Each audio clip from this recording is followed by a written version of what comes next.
안녕하세요. 김어준입니다. 단독 서울시청 상공서 핵 터지면 36만 명 즉사. 어제자 동아일보 북핵 관련 기사 제목입니다.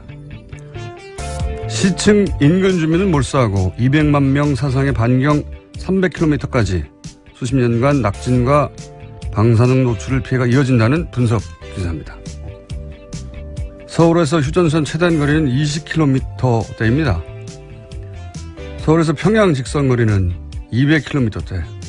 기사대로면 서울에 핵이 터지면 평양도 방사능 낙진이 수십 년간 이어집니다. 게다가 한 발만 쏘고 전쟁이 끝납니까? 핵전쟁이 나면 서울 시민만 죽는 게 아니죠. 한민족과 한반도 전체가 죽는 거지. 분석을 하려면 그렇게 하는 게 맞죠. 북한이 어디 인도쯤에 있는 게 아니지 않습니까? 2주 전 조선일보는 전술 핵만이 답이라고 주장을 했습니다.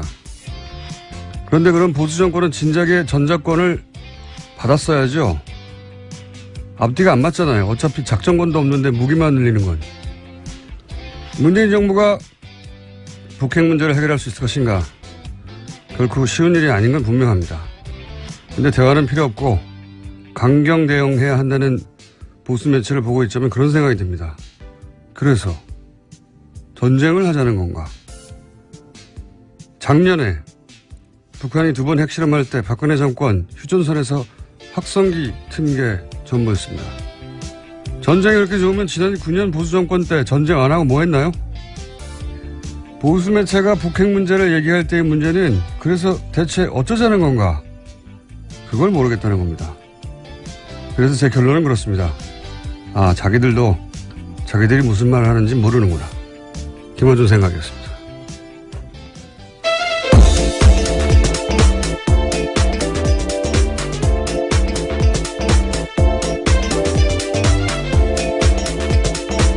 시사인의 김은지입니다. 북한 뉴스가 아주 그냥 폭탄처럼 쏟아지고 있어요. 네, 핵실험이 워낙 큰 뉴스라서요. 근데 핵실험은 많이 했어요. 6차례 했습니다. 작년에 2번 있었다는 게 전혀 기억이 안 나잖아요. 작년엔 2번이나 있었습니다. 그때 이제 초강경 대응을 얘기하고 확성기를 틀었죠. 정말로 확성기를 튼 게 전부였어요. 초강경 대응 얘기하면서. 예. 아니, 그러니까 저는 그게 이해가 안 가는 거죠. 예. 그렇게 전쟁을 좋아하면 전쟁하지 그랬냐고, 9년 동안. 자, 일단, 뉴스를, 북핵 관련 뉴스가 많겠죠, 처음엔. 예. 네, 많습니다. 문재인 대통령과 도널드 트럼프 미국 대통령이 어젯밤 전화통화했습니다. 북한의 6차 핵실험에 대한 대응 방안을 논의한 건데요. 한국의 미사일 탄두 중량 제한을 해제하기로 합의했습니다. 문 대통령은 한미 미사일 지침상 탄두 중량을 전면 해제하기로 합의했다는 사실을 발표할 수 있다면 북한의 아주 강력한 응징 메시지가 될 것이다 라고 말했고요. 이에 대해서 트럼프 대통령이 승낙의 뜻을 밝혔다고 합니다. 우리나라 무기에 대해서 우리가 제한을 푸는 걸 승낙했다는 표현 자체가 기분이 나쁘긴 하지만 어쨌든 그런 전작권 자체도 미국에 있고, 예, 그런 제한 협상을 우리가 해버렸기 때문에 대신 해구산에 이제 보호를 받는다 뭐 이런 식의 주고받는 결과. 근데 이번에 탄두 중량을 해제했다고 하잖아요. 이거 굉장히 큰 성과라고. 구조 전문가하고도 얘기를 따로 해봐야 되겠지만 간단하게 말하면은 전략핵 요즘 하잖아요. 전술핵 참. 전략핵은 도시 정도를 상대하는 거고 전술핵은 예를 들면 탱크 부대처럼 작은 단위를 작은 거예요. 그냥 전술핵이라는 게 조그만 핵인데 전술핵을 들여오면 우리 대가가 있죠. 한반도 비핵화 이건 물 건너 간다고 봐야 되겠죠. 그리고 일본도 얘기할 것이고 여기 이 동북아 지역에 이제 핵 도밀 현상이 일어나겠죠. 네, 긴장이 훨씬 올라가게 되는 겁니다. 그런데 이제 이 탄도 중량 제한을 풀면 이게 그러니까 로켓 앞에 탄두를 이때까지는 몇백 킬로 이렇게 제한했단 말이죠. 네, 현재 500kg으로 제한돼 있었습니다. 그것도 간신히 몇 번 풀었는데 고폭탄이라는 게 있어요. 어마어마한 큰 폭탄. 그러니까 핵은 아닌데 전술핵 정도의 파괴력이 있는 겁니다. 이걸 풀면 이거는 핵 확산 금지 조약에 제한을 받지 않아요. 우리가 개발할 수도 있고 사올 수도 있어요, 마음대로. 군사적인 측면에서 굉장히 큰 도약이죠. 네, 일종의 미사일 주권을 확보한다는 측면에서 의미가 있다는 평가받고 있습니다. 이게 원래 무거우면 멀리 못 나가잖아요. 됐다 무거운 거 달아서 전술핵 정도의 파괴력을 가질 수도 있고 됐다고 무거운 걸 날리려면 사거리도 길잖아요. 사거리도 굉장히 긴 로켓을 만들 수도 있죠.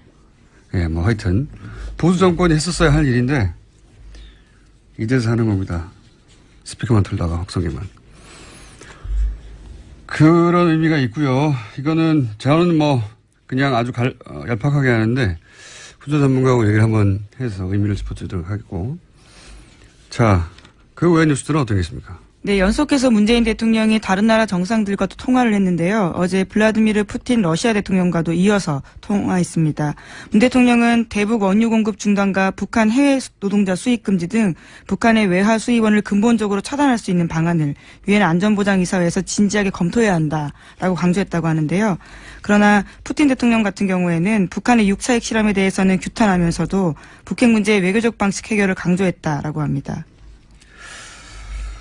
뭐 해야죠, 이런 통화. 자, 다음은요.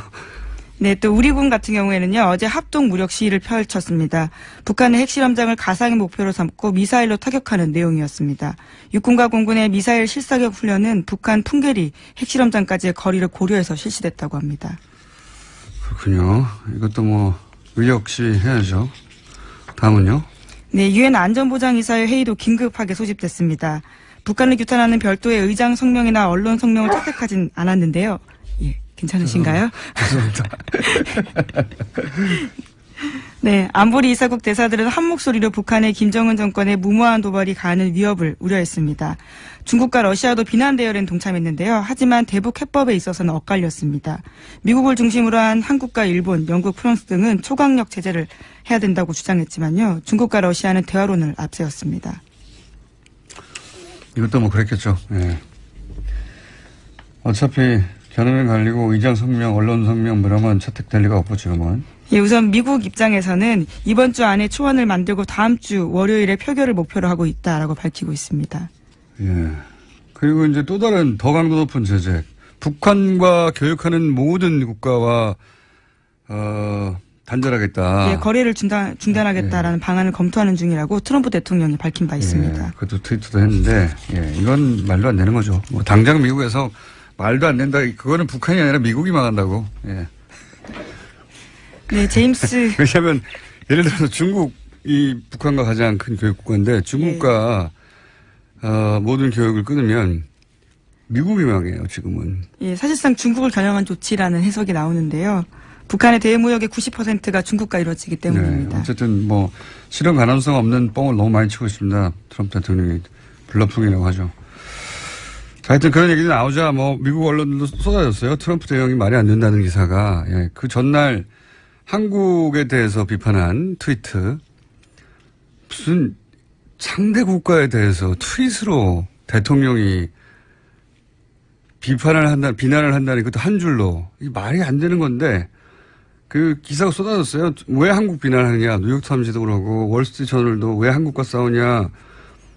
그러면서 이제 월스트리트저널은 경제지니까 안보 문제, 외교 문제하고 통상 문제 FTA죠. 그거 왜 섞냐. 그래서 스스로 자신을 코너로 몰아가고 있다. 뭐 워싱턴 포스트 보수지인데 왜 한국 비난하냐. 그러면서 FTA 폐기를 동시에 거론해서 김정은에게 선물을 안겨줬다. 김정은에게 유리한 국면을 만들어줬다는 거죠. 민주당 간사나 뭐 공화당 상원의원들도 왜 지금 분열하는 모습을 동맹과 그런 이야기. 한미 FTA 폐기하면 동맹 복구 안 된다. 이건 공화당에서 하는 얘기예요. 우리가 하는 얘기가 아니라. 그러니까 정작 미국 주류 언론들이나 주류 정치인들이 왜 한국한테 뭐라고 하냐 하는데 보수 매체에서는 문재인 정부의 대북 정책이 유화적이라고. 예, 네, 그와 관련해서 어제 뉴욕타임스 기사 소개드린 바가 있는데요. 그러한 지적조차 사실이 아니다라는 것을 뉴욕타임스가 지적한 바가 아니, 있습니다. 그러니까 이게 말이 안 되는 거죠. 미국 대통령이 뭐라고 하는데 우리가 미국 대통령 편을 들고 미국 언론들은 미국 대통령이 말이 안 되는 소리를 한다고 하고 거꾸로 돼야 되는 거 아닙니까? 거꾸로.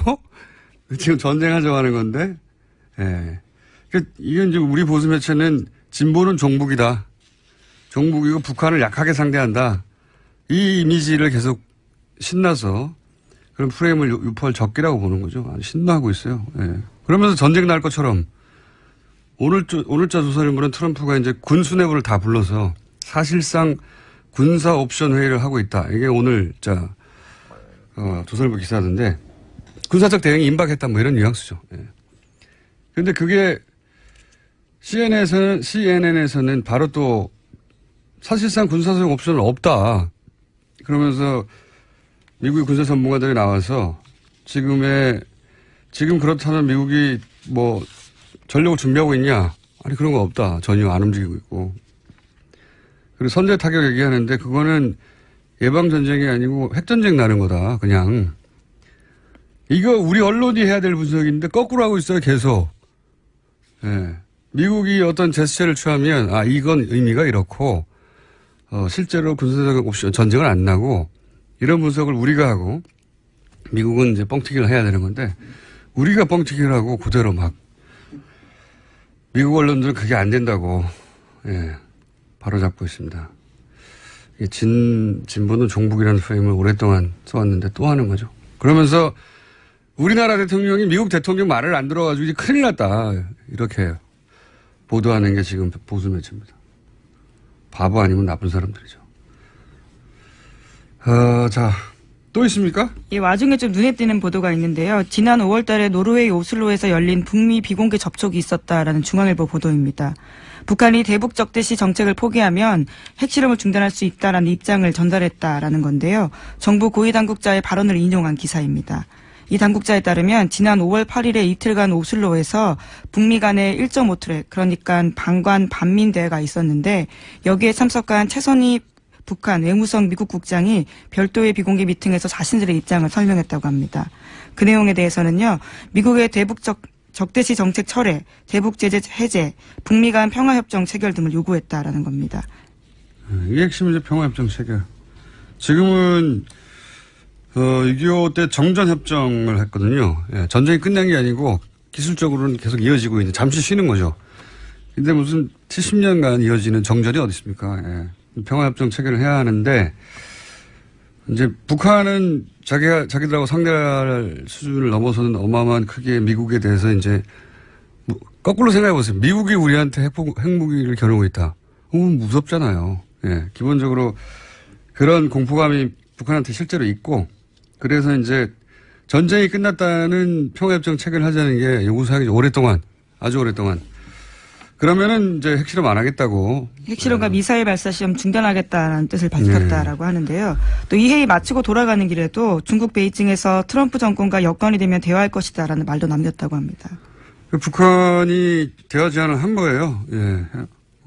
그리고 트럼프 정부에서도 대화를 곧 있을 것만 같다는 식의 트럼프 대통령 발언을 몇 번 있었죠. 저는 이제 이 보수 매체 얘기 나왔길래 마무리를 해보자면 진보 진영은 간단해요. 전쟁 안 된다? 대화로 해야 된다. 문재인 정부는 그 대화는 힘을 바탕으로 해야 한다. 간단합니다. 로직이. 이거예요. 그 해법이 굉장히 어려울 수 있죠. 어려울 수 있는데 그래서 동의하지 않을 수도 있습니다. 그런데 대화가 소용없다고 하는 이 보수 매체나 보수 진영의 주장을 듣고 있으면 그거 뭐 어떻게 하자는 건지가 없어요. 어떻게 하자는 거죠? 보수 정권은 지난 10년간 미국이 했던 대로 다 했잖아요. 대북제도 다 하고. 대북제도 다 했는데 북한이 무너지기는커녕 경제가 더 나아졌어요, 최근에. 북한의 특수한 어떤 폐쇄 경제가 적응을 한 거죠. 강경당 외쳤는데 그러면 10년간 뭘 강경하겠습니까? 확성기를 튼 게 단데, 정말로. 그리고 한 게 없어요. 개성공단 문 닫은 게 전부예요. 그 다음에는.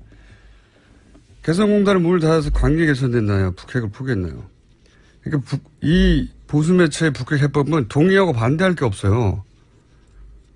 미국에 맡기자 말고는 뭘 어쩌자는 건지가 없기 때문에. 하도 뉴스가 갑자기 쏟아지길래 브리핑도 관련해서 쏟아진 걸로 하고. 자, 이거 미국 뉴스 말고 없습니까? 미국 관련된 북한 뉴스 말고? 네, 이재용 삼성전자 부회장 관련된 재판 소식이 있습니다. 유죄 받은 바 있는데요. 이와 관련해서 핵심 증거 중에서 눈길이 가는 문건이 있다라고 합니다.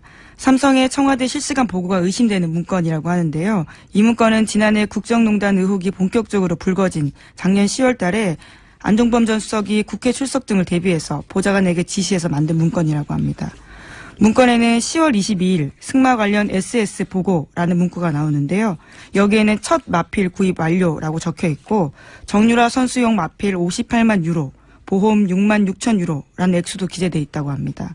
특검에서는 수사 당시에 SS가 삼성 또는 최순실을 뜻하며 청와대가 삼성이나 최순실 씨에게 삼성의 정시 지원을 보고받았을 가능성을 추정한 바 있다고 합니다.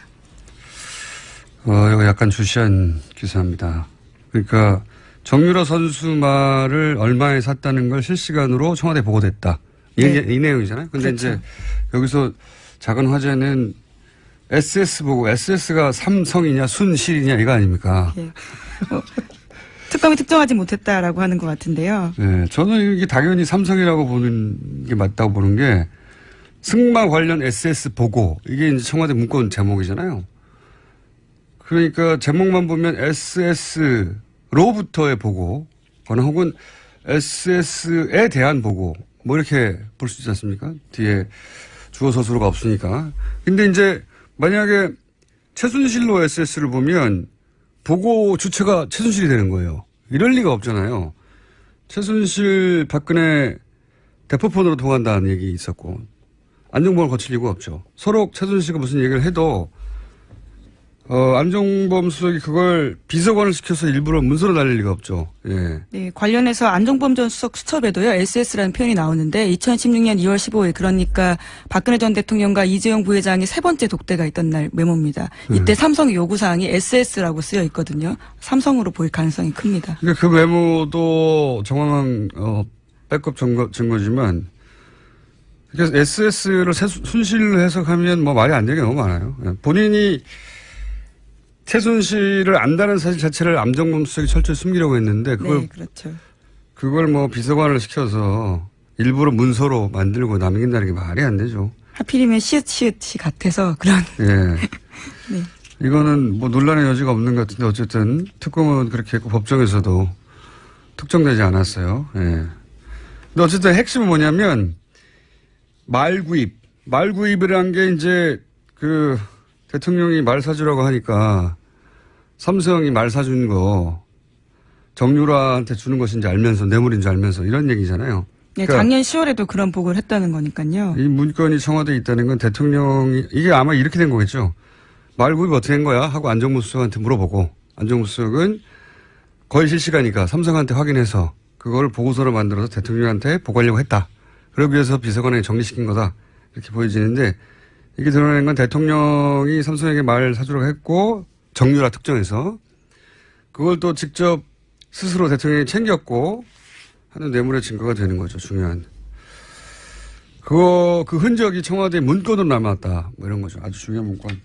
근데 고법에서 이제 삼성이 고법을 기다린다고 해서 저희가 잊지 말라고 계속 이 문제를 다루겠습니다. 자, 제목 정도 한 몇 개 읽을 수 있을 것 같아요. 네, 국가정보원 적폐청산 TF 관련해서 계속 소식 전해드리고 있는데요. 48명의 댓글팀장 검찰에 수사 의뢰됐습니다. 이 가운데 유명한 교수가 있다고 했는데 이름이 특정됐습니다. 서경덕 성신여대 교수가 포함되어 있는데요. 국정원으로부터 월 200만 원의 돈을 받았다라고 TF는 보고 있는데 이에 대해서 서 교수는 평소 알고 지내던 국정원 직원이 자신의 이름을 도용했다라고 반박하고 있습니다. 근데 이제 이게 돈을 200씩 몇 차례. 예, 2달 그렇죠. 받았다라는 건데요. 영수증이 있다는 거죠? 네, 수령증이 있다라는 겁니다. 약간 좀 납득이 쉽지 않은 대목이 있긴 해요. 왜냐하면 물론 친한 국정원 직원이 사적으로 알려줬을 수 있죠. 네, 당신의 명의를 도용했다고 미안하다고 나중에. 근데 이제 납득이 쉽지 않은 대목은 단순히 이름만 도용했으면 모르겠는데 이거는 그럼 실적 때문에 단순 허위 보고가 된 거죠. 그것도 뭐 징계 대상이긴 하겠지만 영수증이거든요. 돈이 사라졌, 횡령이 되는 거거든요. 돈이 결부되고 횡령이 되면 이건 훨씬 더 높은 수준의 처벌, 뭐 퇴직이나 처벌 대상이 될 수 있는데 근데 이제 알려줬다는 건 서 교수를 통해서 공개될 수 있다는 거를 서 교수는 당연히 공개할 수밖에 없죠. 자기 명예를 위해서 실제로 이런 일이 일어났다면 실제로 국정원 직원이 내가 그렇게 명예를 도용했다고 알려주면 그게 공개될 수밖에 없단 말이죠. 근데 이게 어떤 위험이 있냐면 그러면 국정원 직원 내부 조사 때 거짓말을 하게 됩니다. 그렇죠? 근데 그 거짓말한 게 국정원 내부에서 밝혀지고 덮인 게 아니라 언론을 통해서 국정원 자체 조사가 부실했다. 라고 알리는 셈이 되거든요. 국정원 직원은 더 큰 처벌을 받을 수가 있어요. 거짓말도 했고 그걸 밖에다 드러냄으로 해서 또다시 국정원이 피해를 입게 만드는 사적으로 미안했을 수는 있는데 자기가 이중의 처벌을 초래하는 방식으로 이걸 했다는 게 전 납득이 잘 안 가는 게 바로 잡을 시간은 충분히 했거든요. 그 안에서 내가 이렇게 했고 저렇게 했고 뭐 어차피 검찰 조사가 있을 예정이니까 누군가는 손을 들고 내가 돈을 먹었다고 해야 되거나 내가 사인을 대신했다고 해야 나와야 되잖아요. 그 과정에서 이제 억울함이 있다면 밝혀지겠고 예, 아니라면 수사가 이루어지겠죠. 어쨌든 좀 이상한 사건이긴 합니다. 예. 여기까지 해야 되겠네요. 저희 PD가 그만 끝내라고. 오늘 지금 컨디션이 좀 좋은데 제가 막 말 잘 나오는데 예. 이럴 땐 브리핑 길게 해야 되거든요. 여기까지 해야 되겠습니다. 네. 시사인의 김은지였습니다. 감사합니다. 대한민국의 공영방송은 그 신뢰가 바닥까지 떨어졌습니다. MBC는 참담하게 망가졌습니다.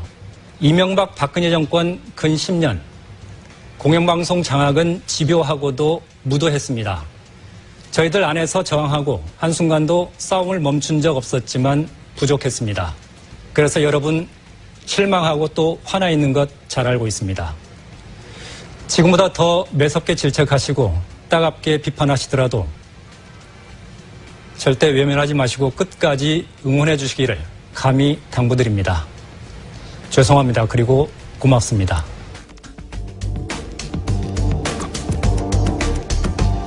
방금 들으신 내용은 9월 1일 전주 MBC의 뉴스 오프닝이었습니다.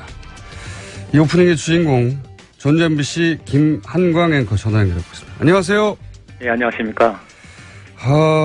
뉴스 오프닝으로 언론 인터뷰를 하신 건 처음이죠? 예, 처음입니다. 예. 이런 내용으로 이제 방송을 하신, 오프닝을 하신, 그리고 방송국에서 미리 알았으면 못하겠을 것 같긴 한데, 이런 내용으로 오프닝을 하신 이유가 뭔가요? 좀 그 배경을 이야기하자면, 그 과정을 이야기하자면 좀 길 수도 있는데요. 네. 결론적으로 제가 뉴스 앵커를 맡은 지, 저는 실은 기자거든요. 네네. 보통 우리 일반 시청자들이 알고 계시는 거하고 달리 지역에서 뉴스 앵커라는 것은 서울하고 달리, 서울은 그 보직이어서 인사 발령의 대상인데요. 지역에서는 저는 기자이기 때문에 기자 일을 낮에는 하고 동료들이 퇴근하고 난 후 8시 이후에 회사에 다시 들어와서 진행하는 귀찮고 번거로운 일 정도에 해당합니다. 그걸 제가 2년하고 만 1개월을 했는데요. 보통 이 귀찮고 번거로운 일이기 때문에 한 1년 정도 되면 기자들이 진행을 할 경우에 예를 들어서요. 한 1년 정도 하면 바꾸는 일이 잦습니다. 이게 가외 일이군요, 이게. 그렇죠. 그래서 저도 한 1년 하고 바꾸기를 바랐고요. 왜냐하면 이 일을 하다 보니까 제 스스로가 좀 고립되는 것 같고 어떤 뭐 인간관계에서도 그렇고요. 취재원들과의 관계에서도 그렇고 그 시간대가 잠자기도 그렇고 저녁 먹기도 그렇고 굉장히 애매모호한 시간이어서 그렇게 됐었는데 그래서 1년 정도 지나서 저도 바꿔주기를 바랐었는데 이게 앵커가 그러면 잠깐만 정리해보자면 앵커가 고위직이나 뭐 권한이 있거나 보직이 있거나 예우가 있거나 그게 아니라 퇴근하고 나서 하게 되는 지방방송사에서는 가외일에 해당되는 겁니까? 그렇습니다. 그러니까 전혀 보직이 아니기 때문에 인사발령 대상이 아니고요. 보도 책임자가 예를 들어 보도국장이 너 오늘부터 이 일 해. 그러면 해야 되는 그렇군요. 그런 일이죠. 그러면은 오히려 뭐랄까요? 뒷방으로 물러가.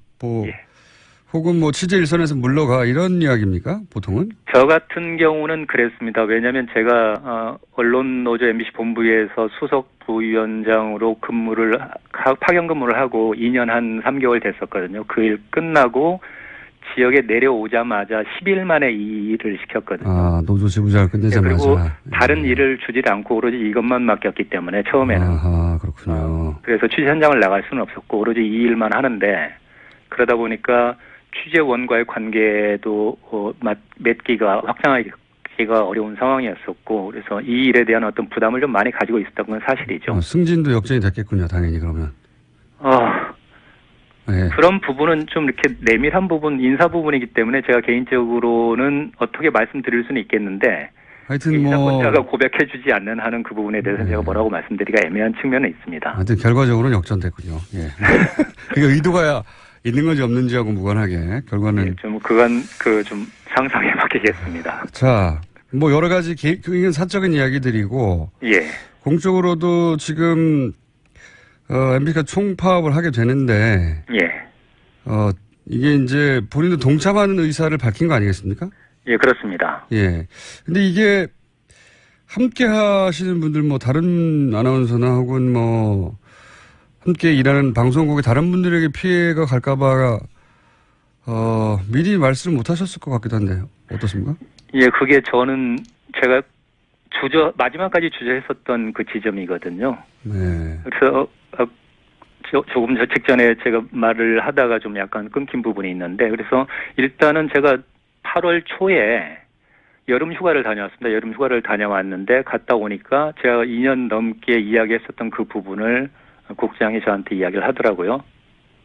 이번 가을 개편 때 예. 바꾸자. 예. 저는 정말 속으로 후련했었거든요. 그 시점에서만 하더라도 MBC 문제가 연일 현안이 되고는 있었는데 네. 파업 시점을 언제로 잡을지에 대한 것들은 결정되지 않은 그런 시점이었습니다. 네네. 저도 굉장히 부담스러운 상황이기도 했었고요. 그래서 9월 달부터는 제가 안 하는 것으로 이제 이야기는 돼 있었는데 공교롭게도 파업 시점하고 그 시점이 딱 정확하게 맞물렸습니다. 이제 그때부터 그러면은 이걸 어떻게 마무리해야 되지 하는 작은 저 혼자만의 생각은 좀 있었는데 이걸 뭐 실행에 옮기는 문제하고는 또 전혀 다른 결이 있었거든요. 근데 어느 후배 하나가 지나가면서 정말 장난스럽게 선배 멋있는 클로징 한번 해보세요 그러더라고요. 그래서 이제 그렇게 생각하는 사람들이 좀 있겠구나 생각을 했는데 실제 이게 지난주 들어와가지고 파업하고 제가 이제 마지막으로 뉴스를 진행하는 날이 다가올수록 딱 두 가지 지점이 접혔습니다. 만약 이걸 하게 됐을 경우. 왜냐하면 정말 파업이란 게 모든 걸 걸고 하기 때문에 직장인들에게 특히 민감하고 굉장히 중요한 국면이거든요. 이렇게 했을 때 제가 클로징을 하든 오프닝을 하든 이게 파업 국면에도 어떤 형태로든 영향을 미칠 수 있겠다. 만약 이게 돌발적으로 비춰진다거나 경솔하게 비춰진다면 전혀 도움이 되지 않을 것이고요. 또 한 가지는 방금 말씀하셨던 것처럼 이게 회사에서는 징계 사유라고 판단할 수도 있습니다. 그 편집권에 대한 그런 부분이기 때문에 그래서 징계를 요청한다고 그런다면 어떻게 할 것인가 그 결과에 대해서 그러면 저 혼자 책임을 지는 거는 괜찮지만 저하고 같이 진행하는 여자 아나운서 그리고 카메라 감독 그 기술 스태프들 뉴스 PD들 이런 사람들은 일부 이분들 중에는 비정규직도 있고 연결고리가 약한 분들이 있거든요. 내 회사가 알겠습니다. 정말 징계를 시도해서 그들을 압박한다면 그런 거에 대한 부담은 좀 있었죠. 오랜 고민 끝에 그런데 결국은 이제 그렇게 오프닝을 하셨는데 예. 그렇게 할 수밖에 없었던 이게 물론 아마도 직전에 얘기는 하셨겠죠. 뭐 동료나 그죠? 예. 뉴스 시작 직전에. 예. 전에 이야기를 했었죠. 제가 뉴스룸을 보통 들어가면 서울 MBC 뉴스가 이제 시작되는 게 8시 정확하게 시작하지 않습니까? 그러면 제가 그 주변 시간 정도에 내려가거든요. 미리 가서 준비를 해야 하기 때문에. 네. 그래서 그때까지도 실은 확신이 없었습니다. 그 뉴스룸에 들어갔을 때까지도 확신이 없어서 혼자 먼저 제가 앉았는데 2, 3분 후에 목소윤 아나운서라고 저와 같이 진행하는 여자 아나운서가 들어왔길래 그때 해야겠다 생각이 번쩍 들었습니다. 정말로. 그래서 제가 목소윤 아나운서한테 한마디 했죠. 이게 내가 한 1분 정도가 될 수도 있겠냐. 1분 정도 나 혼자 내가 멘트를 하고 있으면 혹시 목 아나운서 표정 관리가 가능하겠나. 왜냐하면 제가 경험해 보니까 앵커 멘트를 할 때 한 5초 정도 상대가 이야기하고 있을 때 이 시선 처리가 정말 쉽지가 않더라고요. 알겠습니다. 네, 그것을 한 1분 정도를 한다고 그런다면 정말 힘들 것 같아서 그렇게 이야기를 했을 때. 알겠습니다. 저희가 준비된 시간이 길지 않아서, 그 오랜 고심 끝에 하셨고, 마지막으로 한 가지만 더 여쭤보겠습니다. 예. 그렇게 이제 주변에 대한 피해도 고민을 했고 하셨는데, 결국은, 이렇게 발언을 하신 결정적인 이유가 뭡니까? 일단 제가 조합원이기 때문에 파업에 동참해야 하는 상황이었었고요. 예. 그다음에 이 파업으로 인해서 그렇지 않아도 MBC 뉴스가 망가져 있었고 신뢰를 잃은 상황이었는데 그것마저 또 파행이 되는 그 파업 국면으로 들어가기 때문에 기본적으로 이것은 시청자들한테 양해를 구해야 할 상황이었다고 생각을 했고. 왜 이런 일이 벌어졌는지도 설명하고 양해를 구해야 되는 상황이다. 그렇죠. 그런 부분에서 일단 기본적으로 우리가 그동안의 역할을 다 해오지 못했으니까 그럼에도 불구하고 이런 고민을 다시 들어가게 된 부분에 대해서는 분명히 말씀을 드리고 또 용서를 구하는 게 맞다고 생각을 했습니다. 그래서 그렇게 한 것이죠. 네. 그리고 이제 이런 생각도 있으셨겠죠. 이제 MBC 기자들은 그 과거 굉장히 자부심이 강한 유난히 강한 어떤 집단이었는데 그 자부심이 다 최근 한 12년간 무너졌지 않습니까? 예. 그래서 뭐 후배들에게 떳떳하고 싶다 이런 생각도 하셨을 것도 같고. 그런 측면이 제일 강했죠. 파업에 들어가는 실질적인 이유 중에 한 가지가 저는 기자가 25년을 제가 지금 기자를 하고 있는데요. 뭐 일부에서는 기자가 권력화돼 있다 내지는 특권이다 이렇게 이야기하시는 분도 있지만 결코 저는 동의하지 않고 기자는 자부심이고 자존심이라고 생각합니다. 그리고 또 그런 측면에서 본다 그러면 근데 최근에 상황이 보면 MBC 기자 같은 경우는 뭐 기자 쓰레기라는 표현까지 들을 정도로 참담한 지경까지 와 있잖아요. 근데 저도 앞으로 7, 8년 그 정도밖에 직장 생활을 할 수 없게 되는데 이 상태로 지낸 것이 정말 제 스스로도 견딜 수 없는 상황이었고요. 또 항상 후배들한테 기자 본분에 충실하라고 이야기하는데 그런 상황들을 바꿔놔주는 것도 선배로서의 어떤 도리이자 의무라고 좀 생각을 했었어요. 그런 측면이 있었기 때문에 이런 것을 하게 된 어떤 배경의 하나이기도 합니다. 알겠습니다. 오늘 말씀 감사합니다. 예, 감사합니다. 전주 MBC 김환강 기자였습니다. 이어서 정치권 입장 들어보겠습니다. MBC 대표하는 앵커 출신입니다. 과학기술정보방송통신이 이름이 굉장히 길어졌네요. 간사를 맡고 계신 신경민 의원 전화 연결됐습니다. 안녕하십니까? 네, 안녕하십니까. 오랜만입니다. 예, 방금 이제 후배 인터뷰도 간단하게 들으셨는데. 네네. 지난 10년간, 일단 이제 앵커 경험이 있고 MBC 출신으로서 10년간 MBC의, 뭐랄까요, 파국에 가까운 쇠락. 네. 어떻게 보셨습니까? 너무 길었죠. 예. 일단 후배들이 지금 하고 있는 건데, 저는, 퇴직을 할 수밖에 없는 상황이었죠. 네. 이렇게 길어질 줄은 사실 몰랐습니다. 이 10년의 난장판, 이 정글, 야만 상태인데 늑대품들의 방치가 돼 있었다. 그리고 후배들 중에는 정신과 치료를 받아야 할 정도로 학대를 받은 사람들이 많았고요. 이번 파업은 필수 요원, 이 파업에도 금도가 있어서요. 네. 현성이나 기술 요원들은 빠졌습니다. 네. 노조에서도 예외를 인정했는데 지금은 필수 요원들도 파업을 할 만큼 계약직도 파업을 할 만큼 절박하게 된 거고요.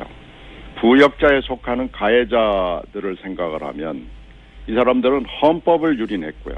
인간성을 침해했고요. 국가를 망신시키고 언론을 사유화한 악질적인 범죄자들이라고 생각합니다. 알겠습니다. 아주 뭐 공적인 차원에서의 문제 지적도 있고 본인 출신의 공영방송이 이제 무너지는 걸 보신 사적인 비통함도 있는 것 같은데 지금 자유한국당은 MBC 김장겸 사장 첩보영장 발부에도 항의하고 있고 또 MBC에 대한 방통위 감사도 항의하고 있고 이런 상황 아닙니까? 이게 아직 방통위 감사는 들어간 건 아니고요. 네, 그렇지만 이제 항의 방문은 네. 했다고 제가 들었는데 방통위에. 다 하고 있죠. 예. 못하게 막는 차원 아닌가 싶은데요. 네네. 이게 법적 근거가 방통위 감사가 있는 겁니까? 그 방통위 경우에는 좀 법적으로 복잡한데요. 네. KBS 경우도 또 MBC 경우도 같은 방송이긴 하지만 법적 지위가 달라서 지금 법적 검토를 하고 있는 상황이고요. 지금 우리들이 내부적으로, 정당이 내부적으로 법적 검토를 한 바에 따르면, 방통위가 그 사이에는 지난 10년 동안은 언론사 내부의 일이고 노사관계라고 그러면서 아무 일을 안 했거든요. 근데 이렇게 공영방송 2개가 다 전면적으로 정지된 상황에서 방통위가 손을 놓고 있다는 건 사실 말이 되지 않고요. 상식에도 부합하지 않습니다. 충분히 방통위가 그게 감사가 됐건 검사가 됐건 개입할 수 있는 근거는 충분히 있고요. 넘치고 넘친다고 볼 수 있습니다. 직원들은 MBC도 그렇고 KBS도 그렇고 특히 MBC 같은 경우에는 직원들이 여러모로 학대당했다 또는 그런 식의 증언이 많으니까요. 그 자체만 따지더라도 감사를 해야 될 것 같긴 한데. 지금 사실 국가가요. 입법, 행정, 사법 그리고 정당까지 포함해서 방관하고 방조하고 비호를 해줘서 언론을 파괴할 뿐만 아니라 언론 자유를 보장해야 되는 민주주의를 파괴한 거거든요. 그러니까 이건 헌법부터 시작해서 법까지 모든 것을 다 망가뜨린 거고요. 정당은 무자격한 사람들 공천을 해가지고 이 망가뜨리는데 사실은 공범이라고 볼 수가 있습니다. 그런데 이것을 법으로 있느냐라고 묻는 것은 공당으로서 해야 될 일이 아니고요. 지금 타락한 민주주의가 이런 추락한 공영방송을 만들었기 때문에 이 야만과 이 정글 상태는 끝내야 됩니다. 최근에 이제 김장현 MBC 사장에 대한 체포영장 발부된 거 두고 현직 공영방송 사장인데 체포영장까지 발부했어야 하나 이런 주장도 있습니다. 특히 자유한국당에서는 이것이 공영방송을 무너뜨리는 거라고 주장하고 지금 국회 일정도 거부하고 있지 않습니까? 그렇죠. 이 주장에 대해서는 어떻게 생각하십니까? 그래서 이렇게 묻고 싶습니다. 이런 야만적인 방송사가 전례가 있었는가? 지금 전례를 얘기하는데 이 사범, 노사사범, 노동사범으로 얘기하면 전례가 너무 많아서요. 작년 같은 경우에는 1,400건이 넘고 그중에 영장 발부도 많았습니다. 네. 그렇기 때문에 이건 전례는 너무 넘치고 지금 구속영장을 청구한 게 아니고요. 그렇죠. 조사받으러 나오라고 체포영장을 내놓은 걸 가지고 지금 전례가 있느니 없느니 그러는데요. 이건 너무나 많습니다. 이런 노사관계에서 엉망으로 했던 이 사측이 너무 많다는 얘기죠. 그런데 이런 방송사는 전례가 없어서 이런 체포영장을 내놓은 거고 이미 김장겸 사장은 4번이나 소환 요구에 응하지 않았고요. 노동부가 조사 차원을 넘어서서 혐의를 잡고 수사에 이미 들어간 상황이고 그래서 검찰이 청구를 법원에 한 것을 법원이 발부한 거거든요. 그러니까 이런 방송사가 과연 있고 이런 사장이 과연 있느냐라고 묻는 게 맞고요. 그러면 이걸로 국회를 세울 정도가 되느냐라는 문제는 또 다른 차원의 문제인데요. 이건 공범 선언이고 적폐 선언을 한 거나 마찬가지고요. 다른 정치적 목적이 있을 수밖에 없다고 의심을 받지 않을 수가 없고요. 정당이 이게 지금 100명에 육박하는 제1야당이라는 데가 의총을 하고 별회의를 다해서도 아무 반성의 목소리, 성찰의 목소리, 사과의 목소리가 나오지 않는 것은 이건 중증입니다. 기억상실이 걸린 거거나 아니면 선택적 기억을 하거나 아전인수가 도를 지나쳐서 이건 정당이 반성을 해야 되고 지금 안보 상황이 생긴 상황에서도 어저께 북한 규탄 결의안을 하는데도 빠졌거든요. 그리고 버스 타고 지금 각 국가기관들을 순방하면서 이른바 항의 방문이라는 걸 하고 있는데 어이가 없고요. 자기 모순과 자가당착, 자승자박에 빠져 있다고밖에 볼 수 없습니다. 김장경 사장 이게 크로스 체크 된 건 아닌데 본인이 직접 인정한 건 아닌데 김장겸 MBC 사장이 본인이 무너지면 자유한국당이 무너진다고 발언했다고 지금 알려지고 있습니다. 뭐 그런 얘기들이 지금 정가에 많이 돌아다닙니다. 그 MBC 측과 자유한국당의 어떤 특별한 관계에 대한 추가적인 정보가 있었습니까? 혹시? 이런 얘기 말고? 지금 정가에 돌아다니는 얘기는 이것도 뭐 확인이 안 됩니다만은, 원래 이 김장겸 MBC 사장이 철저하게 구새누리에 친한 기자였거든요. 예. 그래서 돌아다니면서 비슷한 얘기를 하고 다녔고요. 과거에도. 그에 대해서 고개를 끄덕거리는 사람들이 많다는 거죠. 지금 자신들이 한 짓을 다 잊어버렸고요. 뭔지도 모르고 이게 이 사람들의 인식 수준이고 지능이라고 저는 봅니다. 그래서 이거 지금 판단을 잘못해도 너무 판단을 잘못하고 있는 거고 이미 보호막은 사라졌고요. 더 올 구명보트도 이제 없고요. 국민들이 촛불로 이 낙하산 줄을 끄는 거 아니겠습니까? 알겠습니다. 그러니까 뭐 김장겸 MBC 사장이 그 이전부터 자유한국당 이전에 정당과 가까웠고 뭐 이런 얘기를 하면 끄덕거리는 사람이 많다. 그만큼 오래된 얘기다 이런 말씀이신 것 같고요. 그렇죠. 예. 구체적으로 이제 방송관계법 이런 상황을 더 이상 반복되지 않도록 하기 위해서 방송관계법 개정안이 지금 계류 중인데. 그렇죠. 이 방송관계법도 뭐 말들이 많습니다. 지금 여권 7명, 야권 6명으로 그 추천하는 이사진을 확대해가지고 3분의 2 동의를 받아야 사장이 임명될 수 있도록 이렇게 바꾸겠다는 거죠, 지금은? 네, 특별다수제를 인사 상황, 사장의 인면에서는 정해놓자라는 거고요. 네. 이것이 지금 발의가 돼 있는 상황인데 160명이 넘는 국회의원들이 서명을 했기 때문에 네. 사실 오늘 투표를 하면은 되는 거죠. 300명 중에서 과반을 넘긴 사람들이 발의를 했기 때문에. 네네. 지금 그런 상황에 있는 게 벌써 오래됐습니다. 그런데 이제 이게 아직도 뭐랄까요 논쟁 중에 있는 것이 문재인 대통령도 그런 말을 했고 또 그런 문제 지적을 하는 분도 있는데 이게 이제 7명, 8명 해서 3분의 2 동의를 구해야 하니까 네네.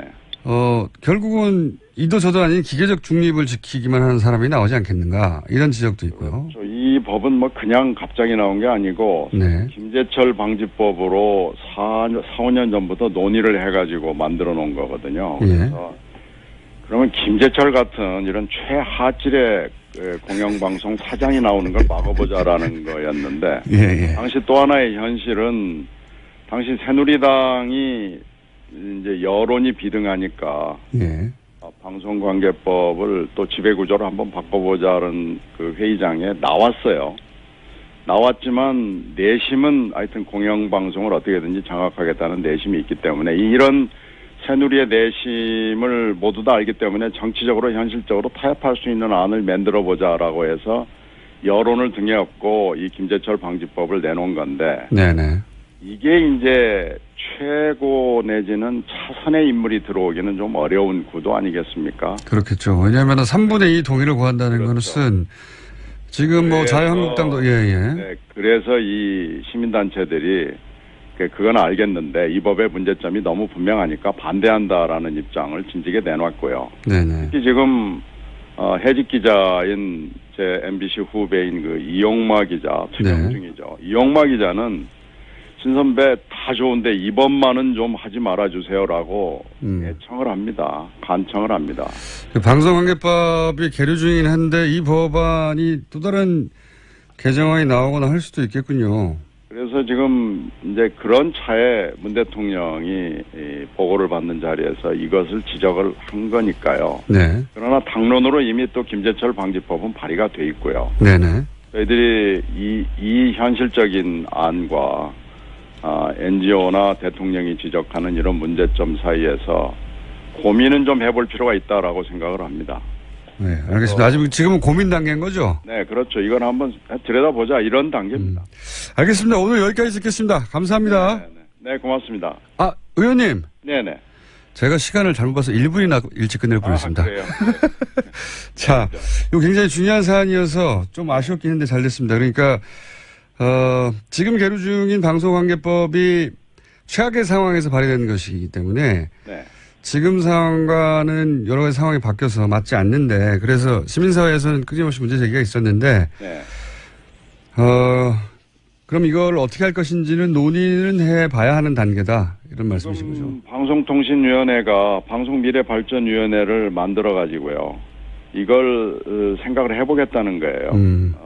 그래서 뭐 그렇다면 저희들이 당론으로 돼 있는 건 그 상태로 그대로 두고 방송통신위원회 논의 과정을 좀 지켜보겠습니다.